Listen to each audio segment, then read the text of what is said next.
All right, so we just got the Chimera 7 here. We have a big 4,500 milliamp hour battery 6S, and we're gonna fly it for the first time. Give you our thoughts at the end, and let's see what happens. Here we go.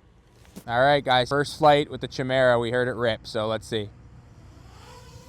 This is with the 4,500 milliamp hour battery. We're gonna take it easy first. First impressions here are the tune is insane. Like, this camera is literally not even moving, like not shaking at all. It's decently windy today. You guys can't see in the goggles, but we have GPS, we have our GPS speed. I think because we're flying a really heavy battery, it doesn't have like super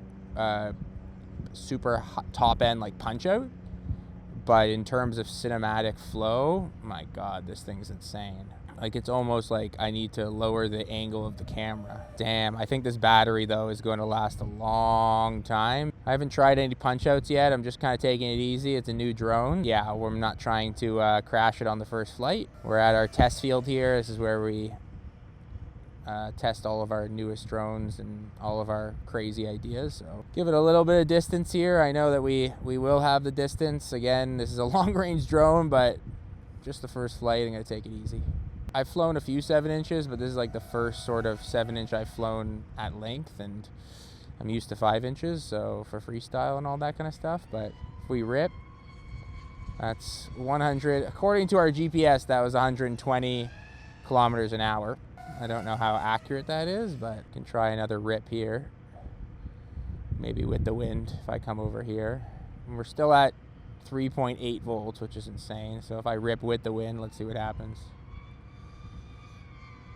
Oh, I saw 137 kilometers an hour.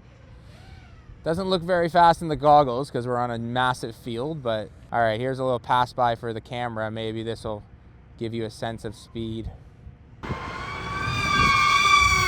Whoa! Woo. I don't know how well you caught that or not. And we are still at a cool 3.77 volts. Our flight time is 3 minutes and 24 seconds. Honestly, this thing is like so smooth and like flowy, and like, no, you can't do crazy freestyle with it, especially with this 4,500 milliamp hour battery. But if you're talking about filming at higher constant speeds, like, you know, right now I'm just like cruising at 90 kilometers an hour, and like the battery's not even sagging. This thing definitely rips. Like, that's, you know, that's sort of 100 kilometers an hour, and the battery's not even sagging that much. We're still at 3.7, and we're at 4 minutes of flight time here. Let's try a little freestyle. We have a big old battery on here, so I don't think it's going to do too well, but yeah, you can definitely feel the weight of the battery when you send it into like a split S. Like, this is not a light drone with this battery on here.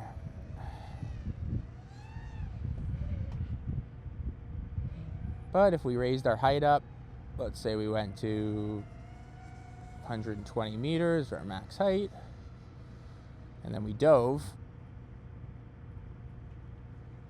just the dive is so smooth, but the pull out of the dive takes a little bit more top end throttle. All right, we're approaching 5 minutes. We're still at 3.66 volts. We'll run this one out till we're at the 3.5, which is where we land. But yeah, this thing, compared to our 5 inches, it is just locked in, especially in this like pretty decently windy condition here. Yeah, 5 minutes, almost approaching 6 minutes now. Who would I suggest this drone to? Well, for this kind of battery, it's definitely just for like cinematic flowing and just getting really, really, really smooth shots. I'd be excited to try this with a smaller battery and see how much it rips. Like you know, we have a 4,500 6S, but you know, maybe like somewhere in the 2,000 to 3,000 milliamp hour range would be pretty epic. We're still at 3.6 volts here. We're at 7 minutes of flight time so far. This is one of the longest FPV flights I've ever done. And I've ripped it a few times. So let's now see if I can sustain 90 kilometers an hour. Oh yeah, 100 kilometers an hour, and the battery's not even sagging below 3.5. So, oh, it kind of like floats. It's like pretty, it's just so smooth. Great job, iFlight. Yeah, we have, I don't know how accurate the kilometers per hour is GPS-wise. I'm sure it's decent, especially with the new GPSs, but I would say easily sustain 100 kilometers an hour. I'm sure with the tailwind, you could push it to 150, lighter battery, etc. We're at 3.55 volts, 21.4 total. We'll come in and land here just because it says storage full and recording is stopped on my goggles. We are at 8 minutes and we could definitely go longer. We'll take it in so that the video is not so boring. Nice. All right.